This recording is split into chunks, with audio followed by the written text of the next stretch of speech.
अस्सलाम वालेकुम बेटा। आज हम लोग बात करेंगे जीन लिंकेज की और क्रॉसिंग ओवर की।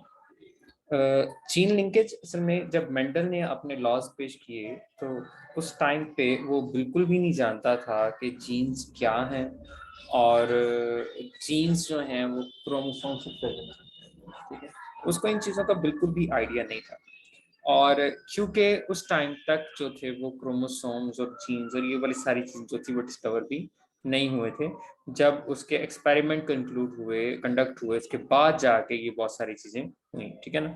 इसके बाद जीन लिंकेज क्या है कि जो क्रोमोसोम्स का नंबर है वो बहुत कम है। वो तो 46 क्रोमोसोम्स हैं, लेकिन जितने भी करेक्टरिस्टिक्स हैं, वो ट्रेड्स जो हैं वो बहुत ज़्यादा है।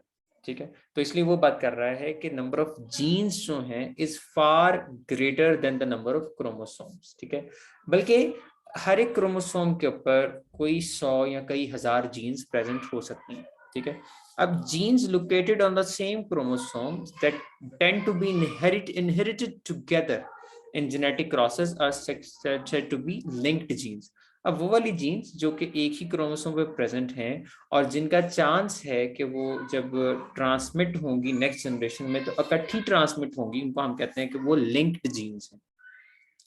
Genes located on the same chromosome that tend to be inherited together, जो कि इकट्ठी इनहेरिट होंगी जेनेटिक प्रोसेस में, उनको हम क्या बोलते हैं कि वो लिंक्ड जीन्स हैं।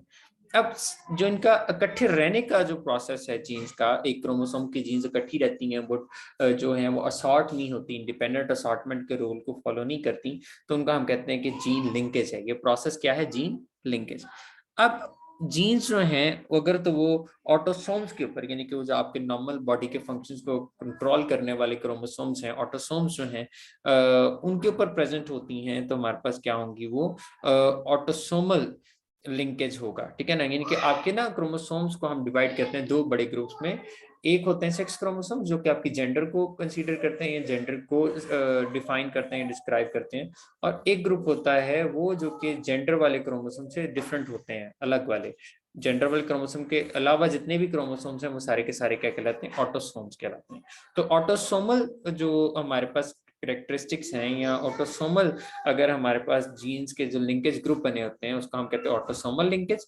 और इसी तरह से जो सेक्स क्रोमोसोम्स के ऊपर जो जीन्स प्रेजेंट हैं और वो जो इकट्ठी ट्रांसमिट होती हैं, इनहेरिटेड होती हैं, उनको हम कहते हैं sex linkage. All the linked genes found on the same homologous pair of chromosome form a group known as linkage group। Linkage group क्या है कि जितनी भी लिंक्ड जीन्स हैं एक होमोलोगस पेयर के ऊपर जो प्रेजेंट हैं उनको हम क्या बोलते हैं? वो लिंकेज ग्रुप बनाती हैं मिलके। So the number of linkage groups in an organism are equal to the number of homologous pair of chromosomes in that organism. ठीक है ना, यानी कि अगर आपको पूछता है कि हमारे पास मैन के अंदर, इंसान के अंदर जो है लिंकेज ग्रुप्स कितने हैं, तो यू नो कि हमारे पास 23 होमोलोगस पेयर्स हैं। तो 23 पेयर्स हैं, इट मींस कि we would have 23 linkage groups. ठीक है, तो the linked genes tend to be inherited together, इकट्ठी इनहेरिट होती हैं जो जीन्स लिंक्ड हैं। और ये वाली जीन्स जो लिंक्ड हैं ये हमारे पास वो जो इंडिपेंडेंट असॉर्टमेंट वाला लॉ था उसको फॉलो नहीं करती, तो इसलिए मेंडेलियन रेशो जो है वो डेविएट हो जाती है या डिस्टर्ब हो जाती है, वो जो हमने 9331 की रेशो पढ़ी थी। अब डिटेक्शन आप कैसे करते हैं लिंकेज ग्रुप की? लिंकेज ग्रुप को डिटेक्ट करने के लिए आप करवाते हैं टेस्ट क्रॉस। ठीक है, टेस्ट क्रॉस को 10th क्लास में आपने पढ़ा हुआ है। टेस्ट क्रॉस ये है कि जिसके अंदर आप एक ऑर्गेनिज्म जिसकी जीनोटाइप अननोन है, आप उसको क्रॉस करवाते हैं होमोजाइगस रिसेसिव ऑर्गेनिज्म के साथ। जब आप उसको होमोजाइगस रिसेसिव ऑर्गेनिज्म क्रॉस करवाते हैं तो ऐसे क्रॉस को हम क्या बोलते हैं? Test cross. मींस के आपने अननोन वाले अननोन जीनोटाइप वाले ऑर्गेनिज्म को आपने क्रॉस करवाया है होमोजाइगस रिसेसिव वाले ऑर्गेनिज्म के साथ, और फिर आपने उसके ऑफस्प्रिंग्स को देखा है।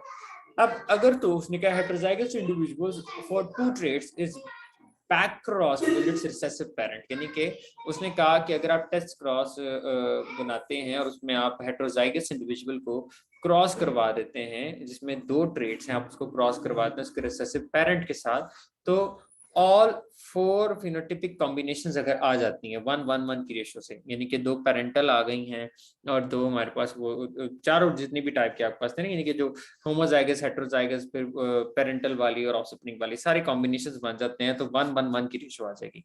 Then there would be no linkage between the genes, तो हमारे पास जीन्स में कोई लिंकेज ग्रुप नहीं होगा, यानी कि पेरेंटल वाले भी और रिकॉम्बिनेंट्स वाले भी आ जाते हैं सारे सीक्वेंसेस, तो आपके पास क्या हो जाएगा कि ये 1-1-1 की रेशो आ जाएगी, जो कि शो करेगा कि कोई लिंकेज ग्रुप प्रेजेंट नहीं है।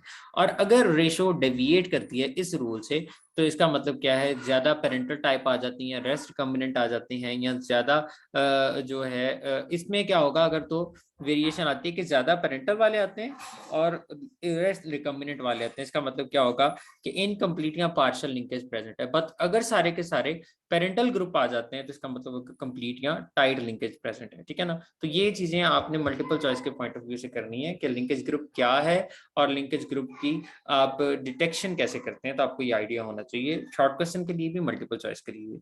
इन a typical dihybrid cross, the complete or tight linkage inhibits the outcome of recombinant type and disturbs 9:3:1 ratio of independent assortment. तो अगर तू कंप्लीट या टाइट लिंकेज प्रेजेंट है, तो ये हमारे पास रिकम्बिनेंट टाइप्स को नहीं आने देगा, सिर्फ पेरेंटल टाइप्स आएंगी, ठीक है ना। और ये डिस्टर्ब कर देता है 9:3:1 की रेशियो को। As that only parental combinations are producing 3:1 ratio, यानी कि 3 पेरेंटल हो जाएंगे और 1 रिकम्बिनेंट आएगा, ठीक है। आगे to see how linkage genes affects the inheritance of two different characters, let us take an example from T.S. Morgan's experiment on Drosophila.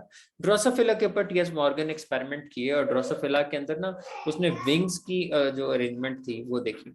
अब यहाँ पे इसने T.S. Morgan, Thomas Hunt Morgan इसका पूरा नाम था, इसने को 85 पेयर्स जो थे कंट्रास्टिंग ट्रेड्स के वो स्टडी किए ड्रोसोफिला के अंदर। ड्रोसोफिला मेलानोगास्ट्रा जिसका हम फ्रूट फ्लाई कहते हैं। Two of them were wing length and width of the abdomen. अब वैसे इसने आई कलर के बारे में बात की थी, रेड आइट और व्हाइट आइट, वो एग्जांपल जो हमारी जो पंजाब वाली बुक है उसके अंदर वो है, ठीक है ना। और इसके अलावा जो दो और एग्जांपल्स उसने, दो और कैरेक्टर्स ने दिए, वो कौन कौन से जो इसमें डिस्कस कर रहा है वो कौन से हैं, वो है हमारे पास विंग लेंथ और एब्डोमेन की width. Allele for long wings is dominant over short और vestigial wings, यानी कि जो नॉर्मल लॉन्ग विंग्स हैं वो एलील डोमिनेंट है और वेस्टिजियल वाली जो है वो रिसेसिव है, ठीक है ना। अब यहाँ पे देखें उसने स्मॉल जी से वी और स्मॉल जी से लिखा हुआ। सिमिलरली ब्रॉड एब्डोमेन वाली एलील जो है वो डोमिनेंट है नैरो एब्डोमेन के ऊपर, जिसको भी उसने कैपिटल या स्मॉल आर चल दिया। अब मॉर्गन ने क्या किया, क्रॉस किया एक फ्लाई को with long wings and broad abdomen, यानी कि डोमिनेंट वाली को उसने क्रॉस करवा दिया एक के साथ with one having vestigial wings and narrow abdomen, उस वाली के साथ उसने क्रॉस करवा दिया। अगर तो F1 ऑफस्प्रिंग सारे के सारे जो हैं लॉन्ग विंग्स वाले ब्रॉड एब्डोमेन वाले आते हैं, तो इसका मतलब क्या है कि फिर उसने then two of these flies were mated, और जो F1 के ऑफस्प्रिंग्स है उनको उसने क्रॉस करवाया। और अगर सेकंड जनरेशन के अंदर हमारे पास 3/4 की रेशियो आ जाती है of the offspring had longs and broad, यानी कि पेरेंटल वाले 3/4 आ जाते हैं और 1/4 आ जाते हैं आपके वेस्टिजियल वाले और नैरो एब्डोमेन वाले, यानी कि रिसेसिव वाले या रिकम्बिनेंट वाले, तो वो तो इसका मतलब है कि इसमें लिंकेज जो है वो टाइट प्रेजेंट है, ठीक है, स्ट्रॉन्ग लिंकेज मौजूद है। अब gene linkage encounters independent assortment, यहाँ पे वही चीज को दिखा रहा है ना, वही ड्रोसोफिल वाली एग्जांपल लेके जा रहा है कि हमारे पास क्या हो रहा है, लॉन्ग विंग्स हैं और ब्रॉड एब्डोमेन इसको आपने क्रॉस करवा दिया शॉर्ट विंग्स और नैरो एब्डोमेन के साथ, क्रॉस करवाया गैमीट्स बन गए। ये सारे के सारे क्या बन जाएंगे, हमारे पास ब्रॉड वाला है और ये है, तो इस तरह के आ जाएंगे। अगर तो एक ही लिंकेज ग्रुप के दोनों जीन्स प्रेजेंट है, तो इसमें इस केस में ऐसा आ जाएगा कि वो एक एक आ जाएगा, ठीक है ना। और ब्रॉड विंग ब्रॉड एब्डोमेन है, ब्रॉड लॉन्ग विंग इनके अगर F1 वाली सारे आ जाते हैं, तो इसमें क्या होगा, इनको सेल्फ क्रॉस करवाएंगे, गैमीट्स बने, और इसके बाद जो 3/4 आगे लॉन्ग विंग वाले और 1/4 आगे नैरो विंग वाले। अब इसका मतलब क्या है कि हमारे पास इनके अंदर स्ट्रॉन्ग लिंकेज प्रेजेंट है, ठीक है। अब यहाँ पे Morgan results were very different from the results of the expected based on the law of independence. जो हमारे पास था ना मॉर्गन के रिजल्ट्स, ये डिफरेंट थे मेंडल के रिजल्ट्स से, ठीक है ना, क्योंकि मेंडल के रिजल्ट्स के अकॉर्डिंग हमें एक्सपेक्ट करना था कि 9:3:1 की रेशियो आएगी, जो कि बट हैड हैपेंड ठीक है। From his data, Morgan concluded that genes for abdomen width and wing length were located on the same chromosome. अब उसने जो रिजल्ट्स निकाले, मॉर्गन ने उनको इंटरप्रेट इस तरह से किया कि ये जो दोनों क्रोमोसोम्स की, दोनों ट्रेट्स की जीन्स हैं, ये दोनों ट्रेट्स की जीन्स जो हैं वो एक ही क्रोमोसोम पे प्रेजेंट होंगी, इसलिए इंडिपेंडेंटली असॉर्ट नहीं हो सकी जैसे मेंडल ने कहा था। ठीक है, during meiosis instead they inherited together, इकट्ठे इनहेरिट हुई। Therefore, no recombinant types were produced and standard ratio of independent assortment ये modify होगी 3:1। ठीक है। अब effect of number of progeny on detection of linkage. अब नंबर ऑफ प्रोजेनी कितनी आती है उसका क्या इफेक्ट आएगा आपके लिंकेज ग्रुप में को फाइंड आउट करने में। Gene linkage could be observed और evaluated only if the number of progeny is quite large, because probability is used to determine the kinds of gametes produced and the chances of their combining। तो हमारे पास ने कहा है तो ये जो linkage group है इसको हम ज्यादा बेहतर स्टडी कर सकते हैं अगर हमारे पास जो प्रोजेनी के सैंपल्स हैं, प्रोजेनी के नंबर्स हैं वो ज्यादा हों। ठीक है, क्योंकि तभी प्रोबेबिलिटी एनालिसिस आप कर सकते हैं। आपको आइडिया होगा कि हमारे पास टाइप्स कितनी थी, गैमेट्स की टाइप्स कितनी थी और हमारे पास कितने टाइप के ऑर्गेनिज्म प्रोबेबली प्रोड्यूस हो सकते हैं। Larger the number of individuals the greater is the likelihood that the laws of probability will hold. जितना ज्यादा नंबर होगा उतना ज्यादा जो प्रोबेबिलिटी के लॉज हैं वो पूरे होंगे। अ स्मॉल सैंपल में not produce the results indicated by the laws of probability. तो प्रोबेबिलिटी के जो लॉज हैं उनको शॉर्टर जो सैंपल साइज है वो पूरा नहीं करेगा। Linkage can be recognized with an excess of parental type offspring and a few of recombinant type। ठीक है, अब यहाँ पे इससे नेक्स्ट हमारे पास आ जाएगा क्रॉसिंग ओवर। क्रॉसिंग ओवर क्या है? यू नो कि हमारे पास क्रॉसिंग ओवर है जिसमें सेगमेंट्स अपने एक्सचेंज करते हैं क्रोमोसोम्स। ठीक है, सेगमेंट्स एक्सचेंज करने के जो प्रोसेस उसको हम क्रॉसिंग ओवर कहते हैं। मियोसिस के स्टेज पे होता है और मियोसिस 1 में जो आपका है प्रोफेज 1